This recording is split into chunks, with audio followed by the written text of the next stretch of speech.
Janaya Future Khan, champ yapper and frequent nuisance in the activist and comedy worlds. Let's get dialed in. So, here's our overview for the day. Venezuelan gangs, a question mark. Comrade Kamala, Kami Kamala, question mark. And code switching. So, before we get into that, here's some quick hits. J.K. Rowling is back in the news cycle. Why, you might ask? Why can we never get rid of this woman? She is currently picking on a partially blind transgender Paralympic runner. That's right, partially blind transgender Paralympic runner. That's who she's currently picking on. And at this point, she's got to be like looking for trans. She's got to be like, her Google search history has got to be like transgender woman athlete, transgender woman Paralympics, transgender woman.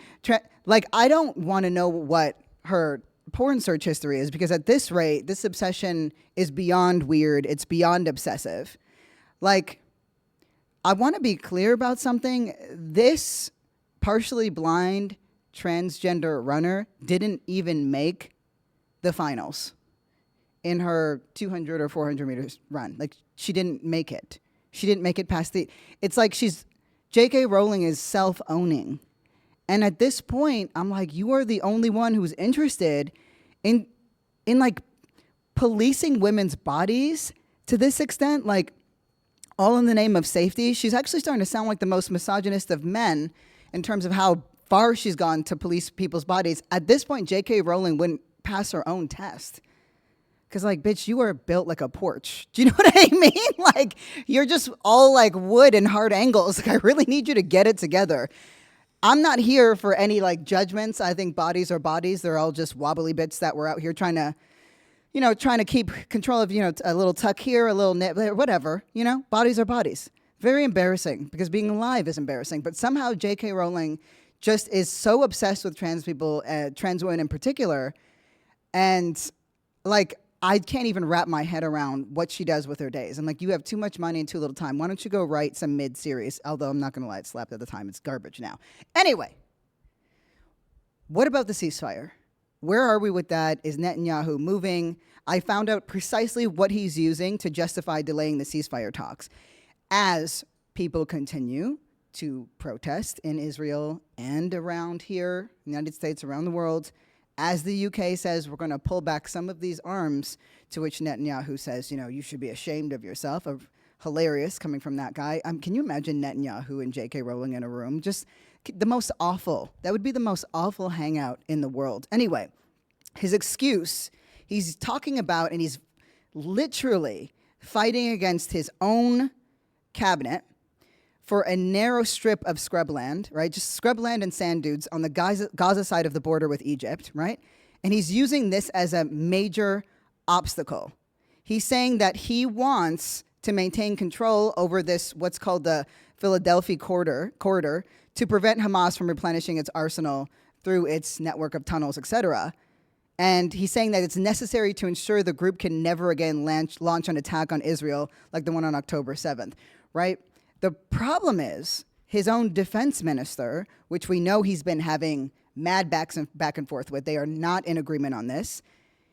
The defense minister is saying that they should relinquish the corridor, at least temporarily, in order to secure an agreement to bring back around 100 hostages still held in Gaza, right? And about a third of whom are believed to be dead. I want to be clear. Why are hostages dying in Gaza? Because Israel continues to bomb Gaza. That is the only reason why. I mean, I don't want to say it's explicitly the only reason why. There's a myriad factors, but I do know the majority have died because they are being bombed by Israel. So Netanyahu is fully aware that these hostages are held in Gaza and continues to bomb it, just point blank period, without any consideration or care for who's there. Because it's not about Israelis at this point, and it's not about Palestinians, and never has been. He is 100%. The only thing that Netanyahu cares about is ensuring his own political survival at this point. And we can extend it here. He is very much invested in defeating Harris, and he very much wants to get Trump elected. These are the only things that he cares about. He doesn't give a damn about anything else. Today, at least 35 people in Palestine have been bombed, right? And why? In a safe zone, many of whom were children. So Israel bombed a site where children are receiving polio vaccines. This is the devil incarnate. Like, that's the work of the devil incarnate. And I'm not even like a evil guy. I'm not like a guy who's like, there's good and then there's evil, there's choices. But I'm like, no, there's actually evil. Genocide is one of those things. And knowingly seeing it through is just absolute evil in the most naked form that I could possibly imagine. So what's Biden doing, right? He's still the guy in charge. He's still a head guy. What's he doing? He's wagging his finger, and you don't know if he's actually doing it to scold it or because he can't keep his hands still. But I do know that he's talking left out of his mouth, but governing right. And the thing that's so ironic to me is it's the greatest country in the world, so-called greatest country in the world, and Netanyahu is making a fool out of Biden. He's making a fool out of the Biden administration, and he's keen on making a fool out of Kamala Harris if she does not, and she will be made a fool of if she does not change her tune and actually step away from the Biden administration's stance on just blanket supporting Israel. I do want to say there's one thing, though, because I think, and maybe I'll make it its own episode, because I heard a lot of people say, oh, the Democrats and this. I think I learned this. I don't know if everybody knows this. That the DNC, when we talk about establishment Democrats, like that is the DNC, but there's actually hundreds and thousands of Democratic parties, right? The DNCC and the this and the that and the other, and I didn't know that. And the vast majority of them who are Democrat are pro-Palestine. Anyway, so when people say, I can't support the Democrats and I fully understand, but do we know what we're actually talking about? Anyway, that's an episode for later. Are there Venezuelan gangs in Colorado? There was a video that came out. I watched it, right? So Aurora has been in the national spotlight due to its like weird reports of a Venezuelan gang. They're called Tren de Aragua, or TDA, and they said they're taking over an apartment building after a video showed a group of armed men inside an apartment complex, and this video went viral. So, I had to do my digging, because this just sounds like a lot of racist pandering to red-pilled losers, but I thought, there's a lot going on. Let me verify these facts. It turns out it's just fake. It's absolutely fucking fake news. It's straight up fake news, just straight up racist propaganda. Aurora Police Chief Heather Morris said in a police-provided interview that officers found no evidence of a gang takeover. Not only were they there, but there was so much hysteria that the police were filmed themselves shaking hands. It turns out those body cameras do work when they want them to, shaking hands and kissing babies to say, look, there's nothing here. I mean, we're still going to take this very seriously, but we don't see it yet. So the mayor of Aurora, Kaufman, said that the apartments that were seeing gang activity were all under the same ownership that had multiple code violations or criminal activity preceding the migrant crisis. So at least he's suggesting that there was already criminal activity happening. Again, I'm not keen on any of this language, but what's fascinating to me is a story came out exactly like this one following this whole Aurora debacle in Chicago, also fake.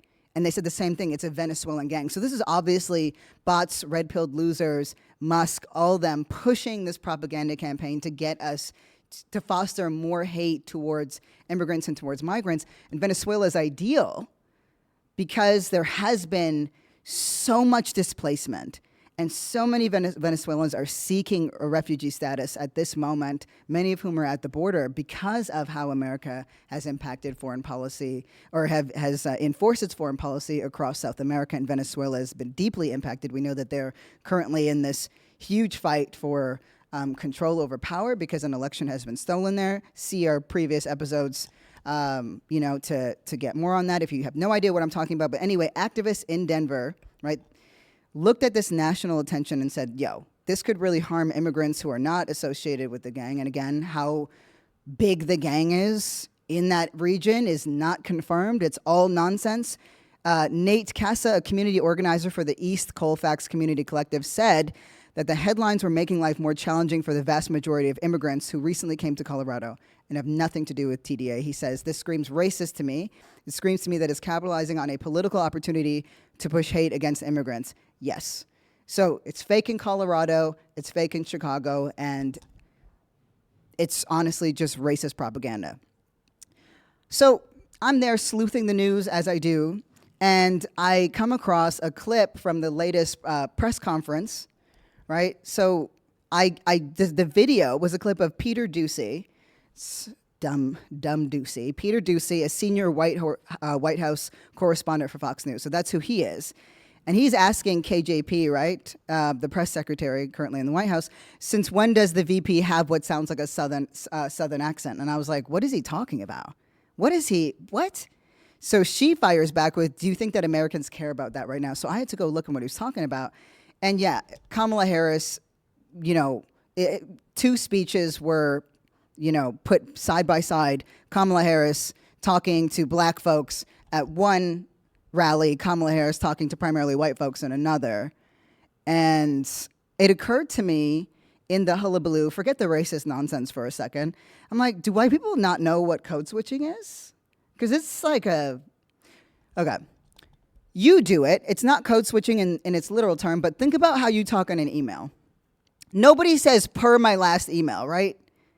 Like it's anybody who does anything with emails. When we're writing an email, we all turn into like a 36-year-old white woman named Claire.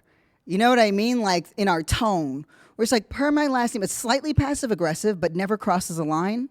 That might be the closest thing that I can help you get with code switching, or like how you never tell your parents the truth about your life and you try to keep it real nice and light and tight, right? Assuming that you actually still talk to them, because man, did we grow up in a weird few generations. But anyway, my point is you have some idea with it, but code switching in particular has, when it comes to black Americans, comes from a really kind of very cool history that started from a very ugly place, obviously. I mean, go check out Du Bois's, double consciousness theory or whatever but there's a lot of written work on this. But the point is, it started out because black people were constantly under this gaze of whiteness and had to perform in a particular way so as to be, more normalized to white people. Because remember, bias doesn't just work one way. It's not, well, I hate Negroes or I hate Asians. Bias works, it's a two-way street. And I'm not talking about how black people feel about white. No, I mean, it's a two-way street, as in it's not so much I hate these people as I want to give the person that reminds me of me something. I want to help this type of person. And so more often than not, when we think about things like nepotism, when we think about things like opportunities, it's not simply because, well, I just hate those types of people. It's like, well, I felt like I really wanted to help this person. I saw myself in this person. I wanted to look out for them. And for all the ways that survival comes to play in the life of a black American all throughout history, right, there has been an expectation to kind of soften yourself, to become more relatable to white people so as not to stoke their fears or concerns, which were already stoked to begin with. But the thing that's really wonderful about the black American tradition is that code switching became something really awesome. Like, it started to be this like celebration of language and culture and ethnicity that was just for black Americans, that were just for black folks. And it was a really beautiful thing. And if you study any kind of rhetoric, you know that what's been referred to at different points in times as, Ebonics, often in a derogatory way, or AAVE. But the vernacular of black Americans is really complex and rich. And according to rhetoricians and historians, it's richer than the English language itself. I think that's pretty gangster. I haven't read those works yet, but it's out there. Anyway, the point is, I listened to the two speeches, and on one, Kamala Harris was saying, thank a union for this. And the other one, she's saying, you need to thank your unions. And that's because in the African-American tradition, that's what it's called in school terms, which is many of the books I read Anna Banks if you're interested in it. It talks about how in the black American tradition, it is deeply invested in call and response, whereas in traditional white or Western beliefs, like Western thought processes, Western theories, I'll use Western is actually more accurate in this. Think about Aristotle, think about, the other guy, Socrates, whatever. It's very much lecture built. It's like lecture based. It's, one person speaking and everybody else like nodding, and it's very serious. Donald Trump actually is a great example of that. He just gets on stage and rambles endlessly, right? It doesn't really matter whether people are invested or not, but in the African American rhetorical tradition, it is call and response. So when Kamala is saying things like, you know, if you enjoy the weekend, you need to thank a union, thank a union, thank a union. And there's pauses and people are calling out and cheering and responding back, that call and response, you know. Think about your very stereotypical Baptist church, you know, can I get an amen? Amen. Like, can I, you know, it's very much invested in community engagement, and it really removes that idea of like this person at the pulpit is a gifted person or a special person. Actually, it's about raising people up. So that's partly why she does it. And then, yeah, in the other video, it's kind of funny where it's primarily white people. She's like, you know, and you need to thank your unions for doing that. It's like, that's actually really funny. Anyway, that's neither here or there. I just thought you might not know what that means. They're really trying to find anything they can on Kamala Harris, which brings us to the actual crux of today. Kamala, the commie? Comrade Kamala? That's what Elon Musk and weirdos on the right would have you believe. Donald Trump and Elon Musk are really pushing this idea, and it's across the entire manosphere, that Kamala Harris is a communist. First of all, that's very funny. But then Elon Musk uses an AI-generated image of Kamala Harris that has her in like a full-on red uniform. She looks like Bison from Street Fighter. It's kind of ridiculous, but also kind of hot. So you think to yourself, you know, here we are, we're criticizing establishment Democrats for, you know, being extremely neoliberal, for falling back on, you know, from pulling away completely from any leftist ideals. So we're living in that reality. And then to hear these like really ludicrous accusations that she's a communist, like I think some of us would be like, damn, I wish. Like, I don't want soup communism and gray communism. I might want the ones where things are a little bit more equal. But where is that coming from? Why are they using this? It's so absurd. Let me tell you first on what the F is going on in Tampa, because it has everything to do with this. So first of all, you know, if there is a hell on earth, it might be Tampa. I just gotta say it. I'm sorry if you're from Tampa. I apologize so badly, but you know what I mean, right? Okay. So right now, 4 Americans. I mean, this is happening right now. It's a case that's likely going to be resolved in the next 4 weeks. But in Tampa, so in Florida, 4 Americans are facing charges that they conspired to have other U.S. citizens act as illegal agents of the Russian government, right? Or that they acted as unregistered Russian agents themselves. That's what they're being charged with. The prosecutors say that Russians directed them, and in some cases paid them, to push Russian propaganda, including after the country invaded Ukraine in 2022. So this court case is based between 2014 and 2022, right? Keep that information locked. What makes this case interesting beyond the premise? All 4 defendants are black. All black men. They're all black. And all 4 of them are current or former members of the African People's Socialist Party, an organization promoting black power as they see it. Remember, I would not cop for any of these orgs. I don't know them.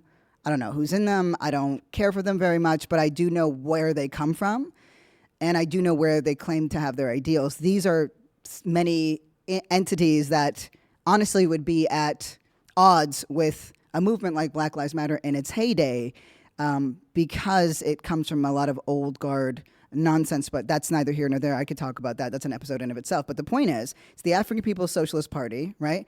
And 3 of the members were also part of the Uhuru movement, right? So that's the Socialist Party's activist arm, and that's based in St. Petersburg and St. Louis. So the Uhuru movement claims to support self-determination for black people and has protested issues from racism and colonialism to local police conduct for decades. And that is true. This is true. This harkens back to the 60s and 70s, right? Where that was the tradition of the Black Panther Party, right? And we know what happened with that. Anytime black folks start to rise up, and particularly around socialist ideals when it comes to things like food, when it comes to things like education and rights, even including the right to carry, well, COINTELPRO was the most sophisticated infiltration system America has ever seen. Literally, SWAT teams were created to eliminate an entire generation of black leadership. It's very scary when black folks get together. So, why does this matter, right? Like, why does this matter? Let me tell you a little bit more about the case. So, again, this is between 2014 and 2022. Ionov is a Russian who worked with a Russian intelligence agency named FSB, engaged, right, with these four men and a few other unknown or unnamed co-conspirators for years, and urged them to make pro-Russian statements while he backed their unsuccessful campaigns for the St. Petersburg City Council in 2017 and 2019, right? So these guys are, whoever was there helping these guys out or trying to get them to push Russian propaganda, they're gone. They left the country. They're like, I'm out of here. I'm not sticking around. So we don't know what's going on with them, and they're likely never going to be charged. But this is what one of the men had to say. We're innocent of what they claim we've done. We're just a vehicle that's being used to assault free speech. So the reason why this matters is that there's a history behind this. And we need to be mindful of this, especially in this moment when Trump and Musk and every right-wing idiot is out there trying to say Kamala Harris is a communist. This is extremely racially charged. Extremely racially charged. So, to everyone out there, what's this supposed to be, your Wednesday episode? Yeah? Crack open the vodka and Jack Daniel's Tennessee Honey. Bring out the cabbage and collard greens, the borscht and black-eyed peas, the smothered pork chop, and the solyanka. We have some history to do right here, right now. So Russia has been playing on racial tensions in the U.S., and that predates the Cold War, but it wasn't always exploitative, and it wasn't always a play. At one point in time, there was a global movement because America's contradictions were on full display. They were calling themselves the land of the free, while the world was watching black Americans get abused, bombed, annihilated, incarcerated at every fundamental level, while claiming to be the world's image, the perfect image of freedom, particularly around World War II, post-World War II, right? But let's go back to even as far back as 1932, right? There's this poster that I found. It's so gangster. But anyway, there's this guy, Dmitry Moore. He was the Soviet Union's most famous propaganda poster artist. So he was like their Emory Douglas from back in the day. He created a poster that said freedom to the prisoners of Scottsboro. So if you don't know your Black American history that well, which is really, to be honest, American history, right? This is a reference to the Scottsboro boys. Then there are 9 black teenagers who were falsely accused of raping 2 white women in Alabama, right? So that happened. And then they were repeatedly wrongly convicted by all-white Southern juries. So the case became a symbol of the injustices of the Jim Crow South, right? And the young Soviet state, that's what it was at that time, took and tried to squeeze out all of the propagandist value it could. It was part of a plan put in place in 1928 by the Comintern, the Communist International, right? That's what they were doing. They were trying to sow dissent and trying to push their beliefs and ideals, and they were very much already at odds with America. So their mission was to spread the communist revolution around the world. That's what it was. And this is a very different Russian landscape than it is now, right? They'd seen a revolution through, but yes, were the elites already reestablishing themselves in new ways? And was there a new world order established that maybe eliminated the feudal system as we knew it, but created something else? Yeah. But anyway, so the plan initially called, this plan that they came up with, the Comintern, it was initially very much invested in recruiting Southern blacks, right? That's what they called it. They called them the Southern blacks, and pushing for self-determination in the Black Belt. So let's go to the beginning of the Cold War, which coincided with the beginning of the Civil Rights Movement. The two became intertwined, right? Both in how the Soviets used racial strife and how the Cold War propelled the cause of civil rights forward. So these histories are very much linked. One of the works that I got this from is Cold War Civil Rights, by Dudziak. She's a legal historian at Emory, and her work is seminal to the topic. It's not the only book out there by any means, but it did help put some things together for me. And so there was recognition that the U.S. couldn't lead the world if it was seen as repressing people of color. That's her quote. So in September in 1957, right? The Arkansas governor, his name was ridiculous. I can't believe it's Orval Faubus. Okay. I'm telling you, white people used to have amazing names. Like just be like, wake up and call your kid Butch. Awesome. Very gay, right? Julian. What happened to those good white names? Dick. That was a good name. This guy's name was Orval Faubus. So he deployed the National Guard in Arkansas in 1957 to keep 9 black students from integrating to the Central High School in Little Rock, right? So you know this story. You've heard of Little Rock before. So what happened in Russia? While this was going on, this communist newspaper, right? So Russia was at that point the USSR. They ran this sensational story with photographs about the conflict, and they used the headline, "Troops Advanced Against Children." Honestly, peak headline, couldn't have written it better myself, right? And we can see that happening again and again and again and again. But remember that newspapers were how people got information back in the day. There was no internet.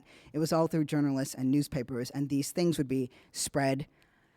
That's how information got around. That's how they spread it out. So they put this, and they said, noting at one point in that article, right, in the Little Rock crisis, that right now, behind the facade of the so-called American democracy, a tragedy is unfolding which cannot but arouse ire and indignation in the heart of every honest man.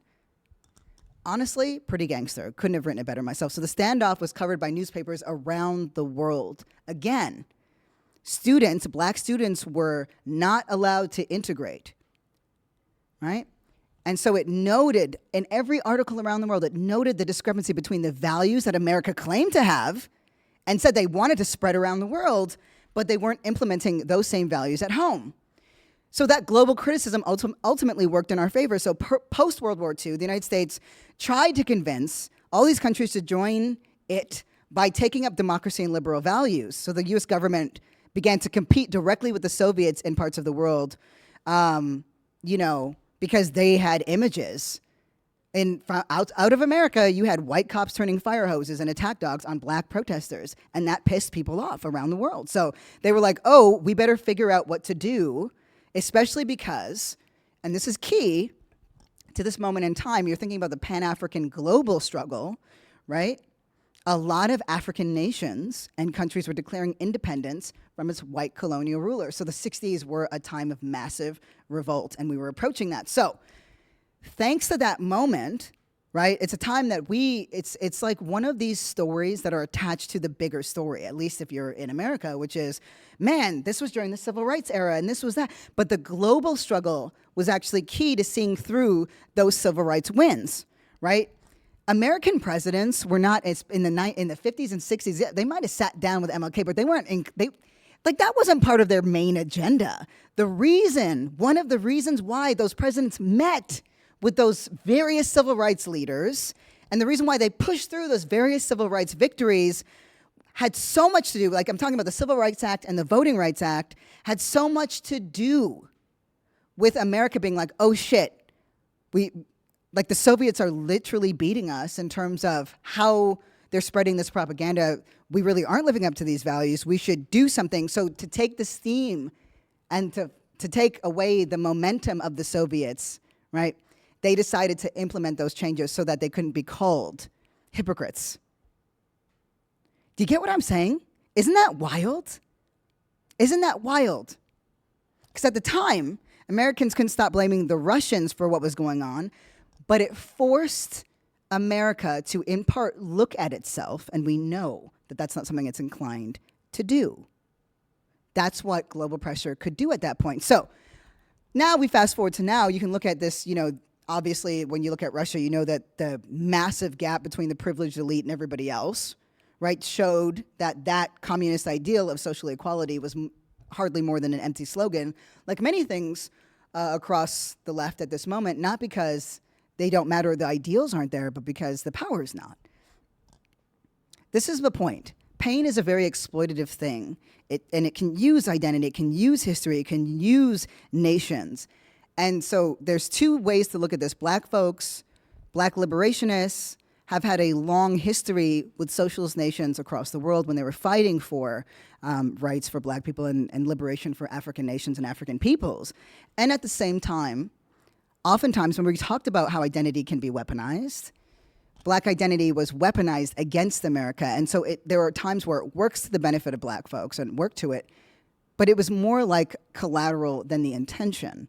Because black people, like Native people, like any identity, honestly, when it comes to, oh, is this useful? Is this useful in this moment to see through this status quo agenda? You know, it's when you don't know how you're being used, it can really mess you up. So think of 2016, right? And I promise you I'll wrap it here because I know I'd be yapping. But this is actually, am I the only nerd in the room? Like, you know, to all of you listening, are you also obsessed with this? Or is this just me? Like, I love this shit. Because, like, if you go back to 2016, and if you think about it, we've never really recovered from that. You can blame Donald Trump for that, sure. I don't, like, but, you know, you also know that Black Lives Matter had a massive break in that moment for lots of different reasons as well.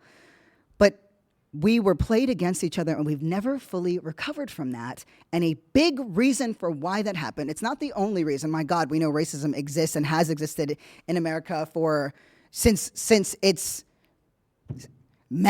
manifested itself on top of many, many nations that already existed here for thousands of years, right? These indigenous nations.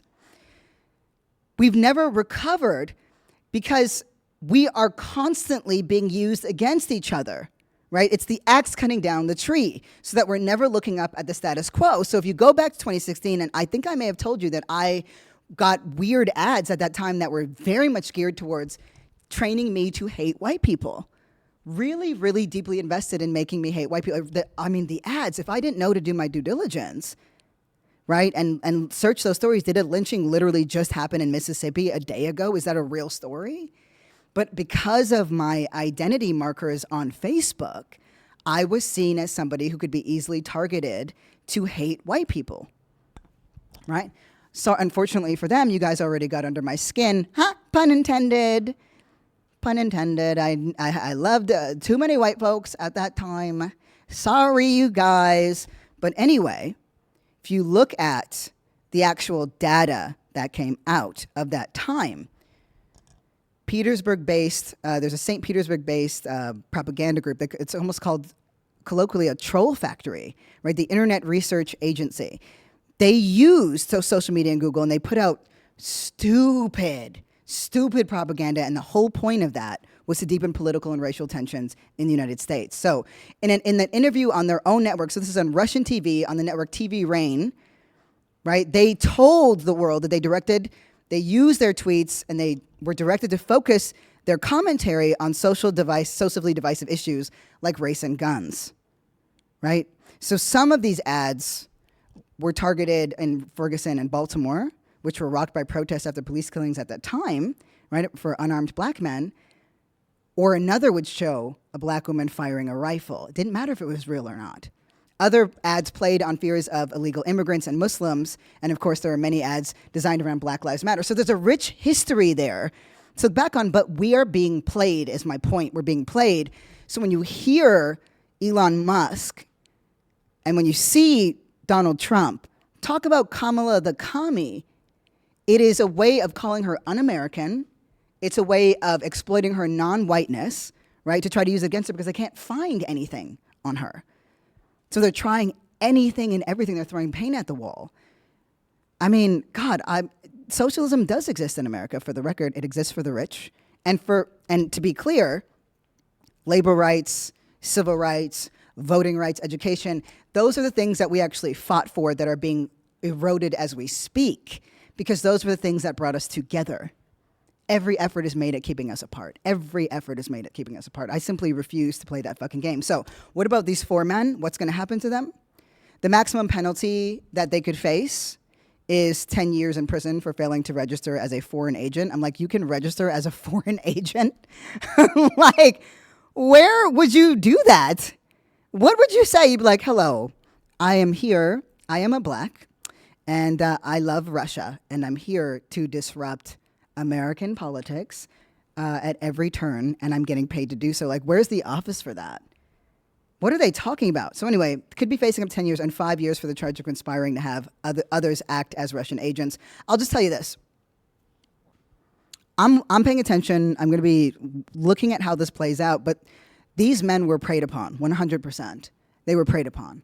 They wanted justice, some kind of justice, some more equality, some kind of equality for black people in America.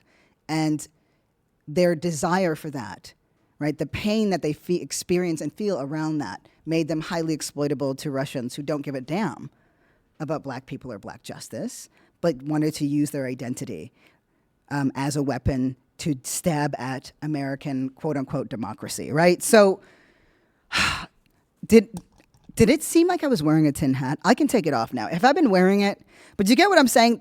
Like, everything we're seeing is for a reason, but I think we got hit with a lot today, so I'm going to just reel it back in. I'm going to reel it back, you guys. Got a lot up there about Russia and Pan-African global solidarity and how Kamala Harris's identity is being used against her. But I promise you, how they're using it has everything to do with the fact that that she's black, and they are going to attack her for being black in every way, and they're trying to do this whole subliminal messaging thing, which is odd considering Trump and Putin seem to be best fucking buddies. This stuff is weird. Anyway, that's my long diatribe. It is an important context. Like this is going to play out more and more and more as more racial hatred is stoked, and I'm telling y'all, well, it's just not going to work. It's not going to work on us. With that, why don't we hit the VMs for that question of the day? Hi, my name is Alexa Sectuno. I'm a student, and I just wanted to see if you guys could give me an advice. It's hard for me to kind of stay focused in class or like doing my work, and I really want to get my high school diploma. Do you guys have any advice? Oof, I feel this. You know, for somebody that yaps so much and for somebody that likes to read and study and research a lot of things, I wasn't a great student. I wasn't interested in a lot of what I was being taught. So, you know, you got to find the things that work for you. But here's some things that worked for me. Just that whole, 30 minutes or the 20 minutes, the 20-10 kind of practice where you're doing something for 20 minutes straight and you have a timer on and then you get 10 minutes to just fuck off and do whatever you want. It actually works. I could fit in an entire episode of Adventure Time, and I felt like I was taken somewhere else, or I could go for a walk or I could play with my dog. So that worked for me, especially when because high school is annoying because so much of it is not geared towards our personal interests or inclinations or even the things we need to know. Like, how about you teach civics and taxes, hoes? But anyway, the other thing that works for me is attaching whatever I could to things of interest. And I know this might be tough, but I do know you're a teacher, one of them at least. So you could, making it as personal to you as possible, making it meaningful to you as possible is a way to really shift it so you're not always doing boring work. Like if you got to do something on geography, for example, or you got to do something on history, choose something that touches upon your life or your family's life. It makes it far more interesting. And the other thing is, get it done, get it done, take what you need out of it, but find the things that really move you. That's the only way. Some things are to be endured, but some things are to be enjoyed. And the hard part is finding out what those things are for ourselves. The other thing that really helped me is gum. I have oral fixation. All the gays right now are like, tee! But I do, and licorice root. Everybody knows I've always got a stick in my mouth. Yeah, licorice root explicitly. Okay. Anyway, those are some things that help me, but good luck to you. I feel like when you're asking questions, you're already halfway there. You're not emotionally shut down. You're not running away from it. And I think that's really brave and courageous. And I'm really proud of you for that. Thank you for that question, and I hope that this was helpful. And if your teacher hits me up, I'll definitely send you some cool stuff that helped me get through some of the worst parts of high school and university, to be honest. Terrible student. I was so bad. Anyway, got good grades but hated it. Ugh. Anyway, with that, time to end for the day. So, want to say to you all, thank you so much for listening to JFK Today. It means the world to me. This show really is a labor of love. New episodes drop 4 times a week. We're available everywhere podcasts are streaming. I want to hear from you. Please drop us or email us a voice note question at jfktodaysshow@gmail.com. Shout out to KR, Carolyn. Shout out to you, the listeners that make it all possible. Mad love. Peace.